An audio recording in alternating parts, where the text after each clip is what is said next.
Dealership life is in full effect. It's Monday afternoon, 1:43. I just got a break now to kind of do some filming. So we got a lot going on. We're delivering the plow truck. This is the trade-in. So a customer is dropping off 2500 HD. This is a double cab. It has 85,000 miles on it. Funny enough, we're not keeping it here. We were going to send this to auction, I guess based on you know, condition. It's got some little rust along the back here. That looks like it was touched up. Nothing major. It'll still make a great work truck for someone, just not something that we're looking to sell here at the dealership.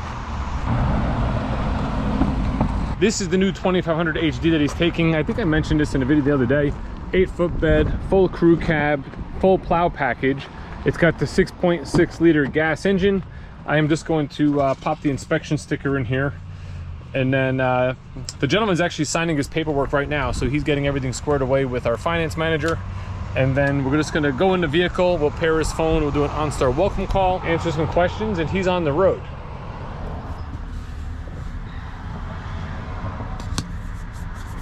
One thing we did do while he was here just now was we set up his My Chevrolet mobile app. It's included for 3 years. Now this truck does not have remote start, but it has an unlock, lock, panic button. You go in the app, you can see your fuel range, your tire pressures, your oil life, you know, stuff like that. And there's a whole bunch of different functions you can kind of go through. I also set up with him My Chevrolet Rewards, where you get points. And he originally said, no, I don't need that, I don't need that. I'm not gonna worry about it. And I was like, well, there's money there that you can spend. So if you come in for an oil change or you need any kind of accessories or parts, you have money in that bank just for buying the vehicle. And you have a GMC already, which is only like 2 years old. Maybe you have money there already. Long story short, we set up the app. I show him where the points are. He's got $361 worth of money in his Chevy bank that he can use here at the dealership. So he was happy to hear about that. I told him, anytime you do anything, come see me. I can help you get in the app. I can help you log in to get what we need to redeem those points, that money. Another good reason to set up that mobile app, and this is just a random occurrence that happened the other day. I had a gentleman picking up a pickup truck.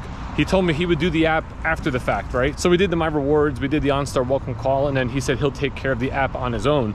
Well, I got a phone call the other day that he had the key in the truck.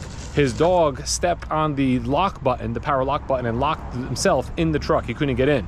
He was just outside the 30-day window for the free OnStar trial, so he couldn't call them and have them unlock it. But I was able to have him set up the app. I talked him through it over the phone. Once he got it set up, he was able to hit unlock and get back into his truck. Now on to the best news of the day. This Blazer EV is sold, and the customer I had the other day, who was in my last video, is the customer who decided yes to lease this vehicle for that $399 per month. It actually turned out to be $390 per month. We made it slightly better because it was going to cost her a few $100s to put a level 2 plug in her garage. So we discounted it that few $100s to kind of help her out and you know, even it out for her. As actually on her request. So a little lesson to you: if you don't ask, you don't get. She asked and she got. This vehicle did just come in, so we're charging it now. This way we'll have it ready for her when she comes back later today. We're currently at 57%, and it'll be done by 4:15 based on what this charger is putting out, which has me, whoops, I stepped on the brake and I started the car. Turn the vehicle off, This charger actually has me slightly confused because it shows all different numbers. Right now it's showing that it's putting out 16.8 kilowatts. There's times that it's putting out 38 to 40. At one point it was putting out 50. So I don't know if it's the temperature outside, the time of the day, I don't know what it is, but for some reason sometimes it charges faster than other times. So that's why it's taking this slightly longer to fill up. But Radiant Red LT all-wheel drive Blazer EV going to a new home today.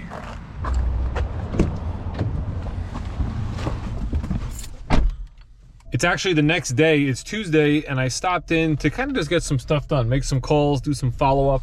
Right now, since I am here, I'm gonna plug in to the charger here and get some juice.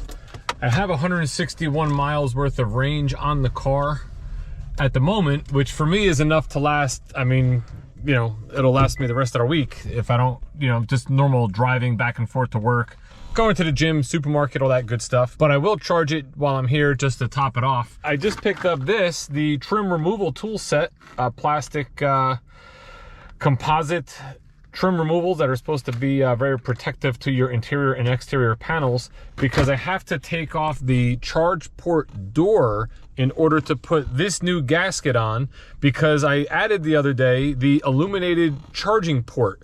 Now, I've had it in my garage forever, and I just never installed it on the vehicle. So I recently just decided to do that, and I'll show you right now. I should have made a video on how to do it, because it wasn't that bad if you're slightly mechanically inclined and have some, you know, some basic socket sets and things like that. So let me show you what that's all about. And then I also bought a cabin air filter, you know, 17 bucks over at Advanced Auto Parts, which I'm going to install, which you do through the glove box. I figure it's 24,000, you know, almost 25,000 miles. I haven't changed the cabin air filter since I bought the vehicle. As you can see, my charge port door is stuck open because the gasket on this is now too big since I put that illuminated charge port on. You really can't see it lit up now, but here's a picture of it, what it looks like in the dark. And it comes on for, I believe, 60 seconds when you first open the door, and then when you plug the vehicle in, it will mirror the indicator light that's up in the front center. So it'll blink, which it should start soon. There it is. It'll blink through the different sequences depending on the state of charge, how much battery you actually have in the vehicle. To do the install, it wasn't that bad of a process. You do have to lift the car up, you got to take the front wheel off, and then there's some screws in here in the wheel well liner that you have to take off to be able to move that liner out of your way so you can access behind where this is. There's one wire that they want you to move because you do put a template over this, and there's 3 holes that you have to drill, actually 4 holes, one for the wiring, and they don't want you to hit a certain wire that's back there when you drill those holes. So super easy to do. I moved that wire, I put the template on, I drilled the 4 holes. We fed the wire through the bottom hole, and then you basically just stick this whole assembly on. There's 3 clips that lock into the 3 holes that you drilled, and there's also double-sided tape on the back of it, which helps it stay firmly into place.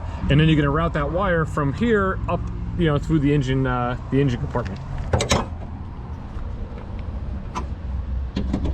The wire is actually this black one right here that you can see I zip tied right to this orange power wire here. So I use this one just to follow it.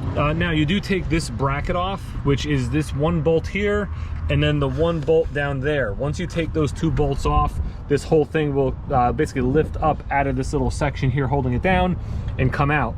You disconnect negative, you disconnect positive. This has a handle on it. The battery, I should say, has a handle on it. Lift the battery right out, and then there's 4 bolts holding the battery tray on, which I also removed just to give myself some more room to work. Really, the only tools you needed was a 10mm socket and a 13mm socket, you know, the ratchet and an extension to get to that 1 lower one. So it was relatively easy to do. This ECM basically is just clipped on. It's super easy. You take that off, you move it out of the way. And this little guy right here that houses this plug, this comes out off the battery tray. So you can take that off and kind of move it out of the way. Then you had a nice open spot to access this plug right here. That's the one that you have to plug in the wires for the illuminated charge port. The wiring is basically just made up of 2 wires, a power and a ground, white and black. Now, there are 2 different part numbers. The only difference between those 2 part numbers that I could tell is where you plug in the pins, because my whole installation I was doing was on the part number which was for the EV and not the EUV. However, everything was literally the same, except when you go to plug it in the directions, it says to plug it into ports 28 and 30. And my 28 and my 30 were actually full with wires. Like, there were already things plugged into those. So I went here, I got the directions for my VIN number, and it turns out on the EUV, you're gonna plug it into number 6 and number 7. So it's just, you know, it's just 2 different sections of that plug that you put it in. Once I plugged it in, hooked everything back up, got the battery connected, it worked perfectly. Immediately illuminated, it started flashing when I plugged it in the garage, so it was super easy to do. Again, if you're slightly mechanically inclined and you think that's a cool option for your Bolt, I recommend, you know, if you pick one up and get one and try to give the install a go, see what you can do.